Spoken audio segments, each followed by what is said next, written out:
Hello tout le monde, famille en mission. On aimerait... on vient d'avoir une petite situation et on s'est dit, bah vas-y, on filme ça tout de suite et on vous partage ça. Qu'est-ce qui s'est passé? Là, on a quitté la capitale. et hier soir, on a dormi dans un hôtel. Et en partant, j'ai oublié mon chargeur. J'ai oublié mon chargeur à l'hôtel. Et donc, c'est en arrivant au bus que je me rends compte que mon téléphone n'a plus de batterie. Et que j'ai besoin de le charger. Je fouille dans mon sac, je trouve pas le chargeur. Et là, je dis à ma femme, je trouve pas le chargeur. Et elle me dit, ah mais il était en train de charger lorsqu'on est descendu prendre le petit déjeuner. Il était encore en train de charger lorsqu'on a descendu prendre le petit déjeuner. Et là, la réaction naturelle, je vous laisse déjà vous poser quelles auraient été vos réactions naturelles. Ma réaction naturelle à moi, que j'ai eue dans ma tête, c'est de me dire, mais pourquoi t'as pas pris le chargeur? Tu l'as bien vu, pourquoi tu l'as pas pris? Et ensuite, de me dire, quand on est parti, t'aurais dû double-checker et me dire, j'avais vu le chargeur en train de charger tout à l'heure, est-ce que tu l'as bien pris ou pas? Et donc j'ai vraiment envie d'arriver sur elle en disant ça. Pourquoi? Parce qu'on avait déjà réservé le ticket de bus pour rentrer et le bus il allait partir dans 15 minutes. L'hôtel il est à 8 minutes de l'endroit où est le bus et donc c'est le stress et voilà. Mais j'ai rien dit, je me suis contenu et j'ai raisonné avec moi-même. Je me dis non, mon gars, c'est toi, c'est ta faute, c'est toi le responsable final et c'est toi qui n'as pas chargé. Tu aurais dû, parce que j'ai double-checké la chambre quand on est parti en fait. Je suis remonté, elles sont restées en bas, on a fini de déjeuner, elles sont restées en bas. Moi, je suis remonté dans la chambre, j'ai pris toutes les affaires, j'ai checké, mais j'ai pas vu le chargeur. Et toute la responsabilité est sur moi, tu vois. Même si c'était Johanna qui avait double-checké, la responsabilité aurait été sur moi quand même. Parce que j'aurais dû encore double-checker, m'assurer que tout est là, qu'on n'a rien oublié, tu vois. Donc vraiment, ready stocking. Donc avec ça en tête, j'ai juste été vers ma femme et on s'est mis à discuter de cette situation. Je lui ai dit, mais c'est un truc de fou, comment...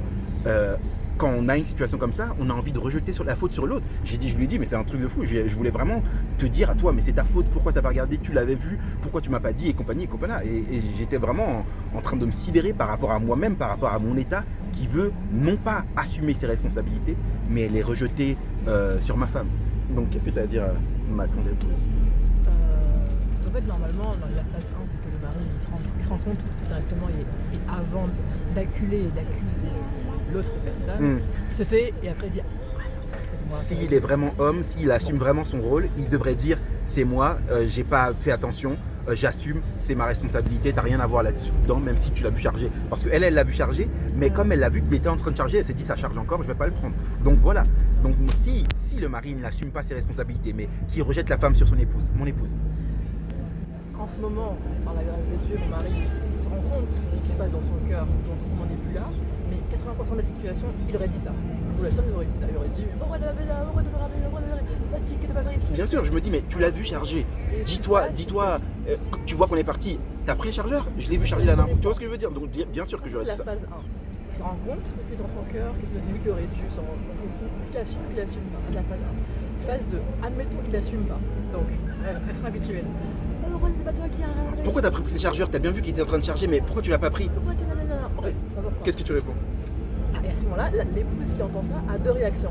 Attendez. La réaction charnelle, normale, non spirituelle, non sanctifiée. T'es monté à l'hôtel, à la chambre, t'as vérifié, t'as pas vu, c'est ta faute. Ciao, c'est ton chargeur à toi en plus. Qu'est-ce que tu veux? Pourquoi je me prends comme ça déjà, tu vois? Et là, elle me répond ça. Elle me renvoie la responsabilité que je n'ai pas envie d'assumer de base et c'est l'embrouille. Et on commence comme ça une dispute directe, lui, il me dit, tu vois. toi, en général, jamais, tu vérifies mais grave. Et moi, je lui dis, accusation directe. T'es pas une bonne équipière, on peut pas te faire confiance. Des accusations de fou, tu vois. J'aurais juste été blessé, j'aurais juste été, bon, je parle plus, le gars. Voilà, c'est ça, la réaction, voilà. Mais il y a quand même moyen, même si le monsieur, il est pas très luné et qu'il est pas très spirituel. Il est charnel, c'est tout, il est charnel. Et bien la femme, ouais, tout notre... imaginons, le monsieur il dit pourquoi c'est toi qui... Pourquoi t'as pas pris le chargeur? T'as bien vu qu'il était en train de charger, pourquoi tu l'as laissé? Et la femme, elle sait très bien, c'est lui qui est monté, c'est lui qui n'a pas vu, c'est lui qui n'a pas pris. Elle sait qu'il porte toute la responsabilité. Mais elle peut agir autrement. Elle peut dire écoute. Dans sa sagesse, dans son état spirituel, dans le fait que, en voyant son époux avoir une réaction charnelle, elle s'arrête et elle demande à Dieu, Seigneur, donne-moi la force de ne pas lui répondre comme il le mérite. il mériterait que je lui réponde comme ça, Mais elle sur le dit- même elle dit, niveau. bon, là, parce que vraiment c'est un intérêt maintenant que je discute de ça en profondeur. On est en rencontre le bus pour 6 heures. Les enfants sont là, tous fatigués, on rentre à la maison. Je vais dire bon, écoute, je suis désolée de ce qui s'est passé, d'avoir été une équipière qui t'a, je sais pas, voilà, une équipière à ton goût, qui t'a soutenu selon ton désir. Je m'excuse par rapport à tout ça. Si elle dit ah c'est vrai, désolé, j'ai vu, j'aurais dû le prendre, j'ai pas assuré, vraiment désolé, j'ai pas été une bonne équipière, je ferai mieux la prochaine fois. Oui, le mari n'assume pas ses responsabilités, Il n'assume pas. c'est vrai, mais elle a enlevé les charbons ardents au-dessus de sa tête et a agi de manière adulte et spirituelle. Et le mari, là tout de suite, ben là elle me dit ça, je suis bête, qu'est-ce que j'ai à répondre en fait, tu vois? J'aurais dit ouais, c'est bon. Et qu'est-ce que tu réponds en fait? T'es bête, tu vois? T'es bête et tu te retrouves bête. Et c'est vraiment ça, agir de manière spirituelle, laisse l'autre bête. Qu'est-ce qu'il a à dire après? Et là, j'entends déjà les filles qui vont dire c'est pas juste. Oui, mais c'est pas juste, c'est pas vrai. Et lui, dans ce cas, il va jamais assumer, il va jamais prendre ses responsabilités, il va toujours rejeter sur moi. On va avoir un bon trajet agréable, on va rentrer à la maison, les enfants vont aller au lit. Là, je vais lui dire ça va et tout, ça a été ce trajet? Ah ouais, ça va. Ah, on est bien rentré, c'est super. Qu'est-ce que t'en penses tout à l'heure? Qu'est-ce que t'en penses? Qu'est-ce qui s'est passé? Et là, on est dans une bonne disposition, et qu'il est détendu, et qu'il est bien rentré, probablement qu'il dira quoi? Qu'est-ce qu'il va dire? Et franchement, après avoir passé le trajet, après avoir réfléchi, après ne plus être dans le stress du moment, c'est bien probable que je dise ouais non mais c'est vrai, c'est moi qui suis monté le dernier dans la chambre, j'aurais dû le prendre, t'as raison, et pardon d'avoir parlé comme ça.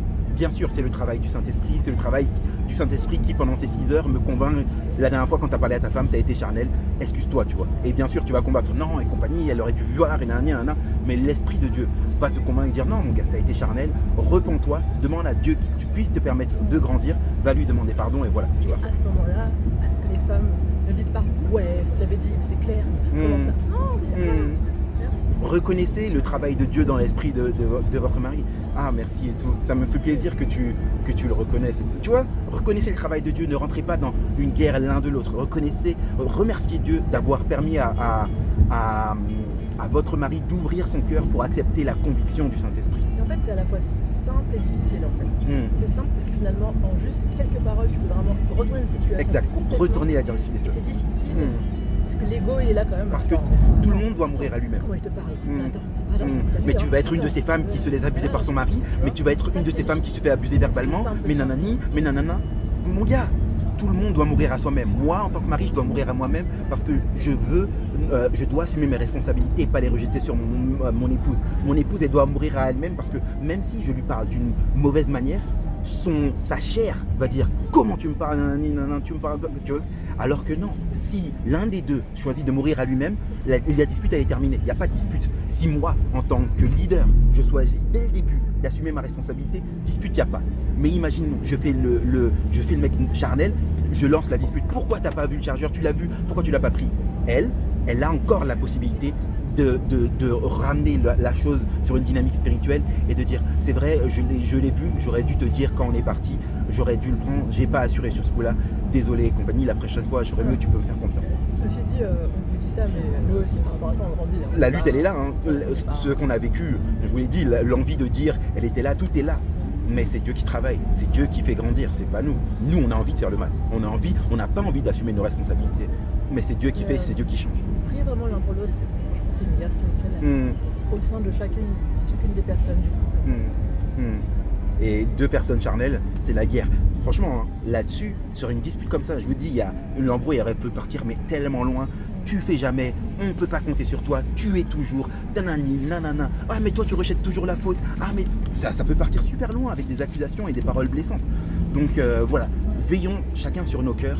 Assumons nos responsabilités. Époux, mari, assumez vos responsabilités. Et épouse, même si vous avez un homme qui agit de manière charnelle, vous avez encore la force, par la puissance de Dieu, de changer la situation, de retourner la situation et d'en parler plus tard lors d'un moment plus approprié, lorsque vous sentez que la chose est apaisée et que voilà. Que Dieu vous bénisse et à bientôt.